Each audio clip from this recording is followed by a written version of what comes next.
on HITC Sport Outright. It's over. It's done. For the purposes of this analogy, let's pretend for a second that this potato resembles Liverpool's title challenge. Everyone get the message? Liverpool's title challenge right now is about as credible as Ronaldinho's Paraguayan passport. Listen, I'm not gonna sit here and absolutely take a verbal dump all over a Liverpool team who've dropped just 30 points in the previous 2 seasons combined. This was your first Premier League defeat at Anfield since April 2017. That's incredible, and yes, Jurgen Clop is a world-class coach, and I do recognise him as being one of the most transformative football figures of his generation. But no, okay, before all of you Liverpool fans get your pitchforks, I don't actually think Klopp is the German Alan Pardew or whatever, but,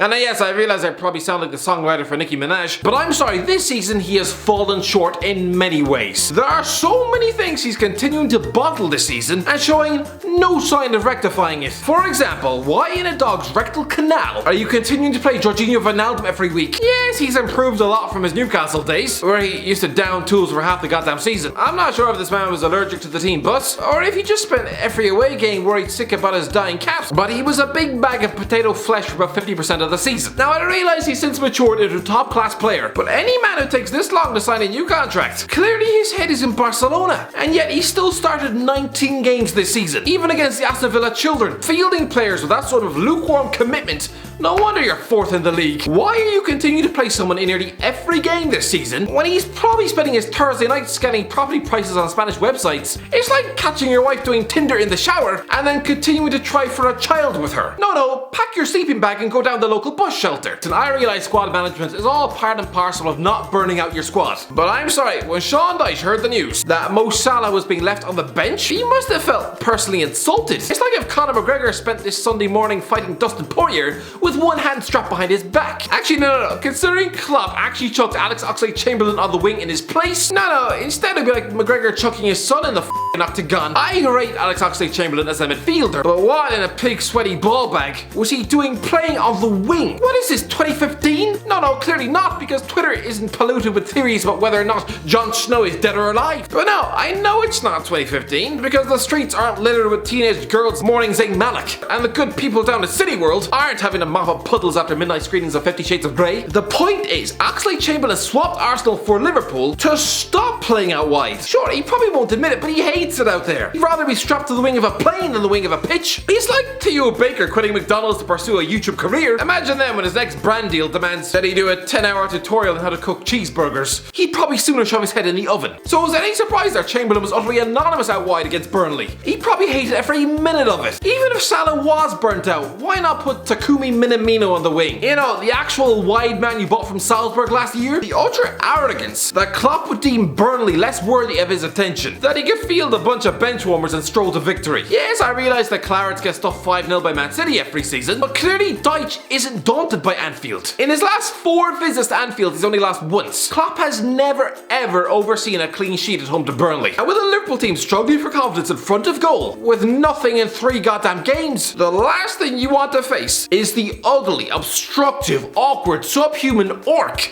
that is Burnley Football Club. An entire institution whose only purpose in life is to just make things difficult for the opposition. Christ above, you all remember Will from the Inbetweeners. Nobody likes Burnley. Good Christ, the likes of Mark Goldbridge speaks about them as if they're a Rottweiler who's just punctured his ball bag. But you should at least show them a degree of respect. Plunking Salah on the bench and forcing him to watch that display of attacking ineptitude, he'd probably rather watch a videotape of his own bloody birth. Oh, by the way, lads, try and hit 500,000 subscribers. Let's go. If you would like to see more content like this and the return of the skits once lockdown ends, trust me, lads, I've got so many stored up waiting to go. Then, smash the subscribe button and you would be the greatest person on planet Earth. Right, let's go. Listen, I realise Divock Origi is probably about as rusty as a nun's vagina. It was his first league start since July, but I am sorry. I know he's a cult hero. I know he scored in Champions League finals, but he is the Belgian David Ngog. Cult heroes are great, but the reason they're cult heroes instead of just normal heroes is because 9 times out of 10 they're usually terrible. Like at Newcastle, yes, the fans have a soft spot for Shola Ameobi, and he probably has a free pint for life in the strawberry, but if they were truthful with themselves, they'd probably rather play their own grandma up front than him. Origi is a player who is part of the old failing regime that massively flopped in the second half of Brendan Rodgers' tenure. So why is he being kept at Anfield for so long? It would be like if, as a parting present, Klopp's ex-wife had just taken a giant shit on the kitchen table. 6 years later and he still hasn't bothered to wipe it up. Christ, that would make breakfast very grim. And I thought I had a bad pouring expired milk into my morning shreddies. Maybe I'm being too harsh on Origi. But the simple fact is every top class team needs an equally top class backup striker who can push the main guy all the way. Origi can probably barely push a trolley around Tesco's. The guy has played over 300 games of football and has just 60 career goals to his name. Man United's backup striker has over 400. I don't care that he's probably spent the last 6 months eating his toenails on the couch and playing Monopoly with his dog. Here is Ben Mee literally and personally hand wrapping him a late Christmas present with a clearance pulled straight from the Paul McShane manual on how to defend. And now right here we have a 50-yard dash between Origi and me. Now at the risk of sounding like a computer nerd teenager who hasn't been touched since that one night in his uncle's shed, and that would be true, but let's dig up the FIFA stats. Origi has a sprint speed of 85, me has 64. Ben Mee, that is. Yeah, I know, saying me has 64. It makes me sound like I was homeschooled by Hagrid. But yes, Origi did outpace a stumbling me with ease. But everything after this, you are a professional footballer whose sole job in life it is to score goals. You are paid over £3 million a year to do exactly that. And yet despite this hand-packaged gift, he still chooses to shoot from outside the box and hit the crossbar. Clearly the guy got too excited. This was his first sight of goal in nearly half a year. It's a bit like the next time you all set foot in a nightclub after 18 months of lockdown. You'll probably be so out of practice, you'll probably attempt to ask a girl for a dance by trying to eat her hair. But am I the only one who thinks he just needs an extra touch to take him into the box and get closer to the goalie? What are you afraid of? The only way you should be keeping your distance from Pope is if you're a prepubescent altar boy. Again, such a dark thing to say. Sadio Mane is a world-class player in Liverpool's normal front three, but that is it. He is part of a triple act. Without them, he'd still be at Southampton. It might sound harsh, and don't get me wrong, he's a top-class, world-class player. But he needs Salah and Firmino to get the best out of him. They work as a trio. It's like the bastard Powerpuff Girls. Sure, together they can try and outwit that monkey and save the world. But if they went their separate ways, what's the green one gonna do other than becoming a vocal vegan whilst listening to My Chemical Romance on repeat? But Klopp's biggest sin is not investing in a new centre back. There is just 1 week left of the transfer window and the club aren't linked with a new defender. How? This is the equivalent of getting your car serviced and being told the brakes don't work and choosing not to fix the problem. Yeah, have fun driving into the next lamppost. Yes, I realise they won the league title very easily last season, to the point where they could have legitimately played the last third of the season drunk. But assuming you can do the same without a centre back this season, it just smacks of arrogance. It's like Lewis Hamilton driving the next F1 rally with one hand on the goddamn wheel. Last season, Joel Matip was Liverpool's 4th choice centre back. Now he's their only centre back. Yes, the injuries to Virgil van Dijk and Joe Gomez were unlucky, but when this happens, you have to replace them. You can't just take both Fabinho and Jordan Henderson into your defence. Yes, the Brazilian has done well, but Henderson, it's written all over his face. Clearly he hates playing centre back. I know Rafa Benitez likes to experiment by shoving players out of position, but not once did I ever see club captain Steven Gerrard lining out at centre back. It's like being given a brand new iPad and choosing to use it as a coaster for your coffee. Jurgen Clop won't cry if Liverpool fail to sign centre back in January.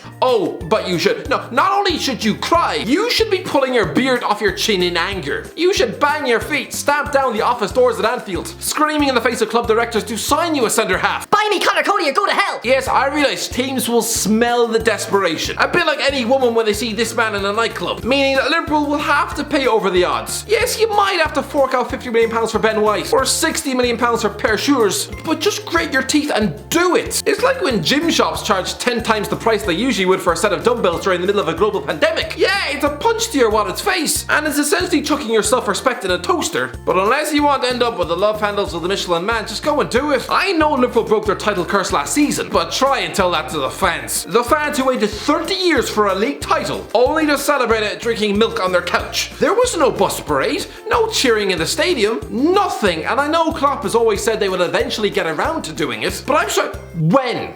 If Manchester United win the league title in May, Do you really think Liverpool fans will feel like celebrating with a bus parade that summer? It would just be a bit creepy. A bit like throwing a belated party for your old wedding on the same day your now ex-wife is tying the knot to a new man. It just shows you haven't really moved on. Liverpool fans have always been accused of living in the past. This would actually be the biggest example of that of all time. So make no mistake about it, Liverpool need to win the league this season to legitimise their celebrations in the summer, with arguably the biggest parade of all time, celebrating 2 title wins at once. And I can't help but feel if they were still in the midst of that 30-year drought, then Liverpool fans would be demanding their team to capitalise on this, and the board of directors wouldn't be so careless. What happened to them spending £75 million on Virgil van Dijk 4 years ago? Now they're just refusing to dig into their wallet, almost as if they already completed their mission last season. Maybe this is the burnout season. Maybe this is just what happens to Jurgen Klopp's teams. As inevitable as Conor McGregor gassing in the 4th round, after 5 years of success at the intense high-pressing Borussia Dortmund, they then found themselves bottom of the league in February. In the same way it all goes wrong in Jose Mourinho's 3rd seasons, maybe it's just a fact that after a decade of high-intensity work, Klopp's players just burn out, and if that's the case, this is a worrying sign for Liverpool Football Club. Lads, imagine telling Liverpool fans in the summer that Man City would drop 16 points in their first 13 games, failing to beat the likes of Leeds, West Ham and West Brom. Oh yeah, and conceding 5 at home in 1 match. Also tell them that Man United will have to wait until 5 days before Christmas to score their 2nd goal from open play at Old Trafford. Oh yeah, and they concede 11 goals in the first 3 games of the season. Tell them Chelsea would lose 5 games in the space of 8 matches, with Timo Werner going 11 games without a goal, and tell them Arsenal would have lost 8 games by Christmas, and that Tottenham would go on a run of 3 wins in 9 games. Then, forget any semblance of a title race. Liverpool fans would already be dancing around the kitchen. No, despite the best efforts of their inconsistent rivals to lay this on a plate for Liverpool to just go and reclaim the league title with ease, they are currently in a battle for the top 4, and will probably be going into February behind Everton in the league. Good Christ, Klopp is currently just 2 points ahead of David Moyes. This is nonsense, I'm sorry. But if this great Liverpool team fail to capitalise and win the league for their fans this season, honestly, it will be nothing short of a complete and utter bottle job.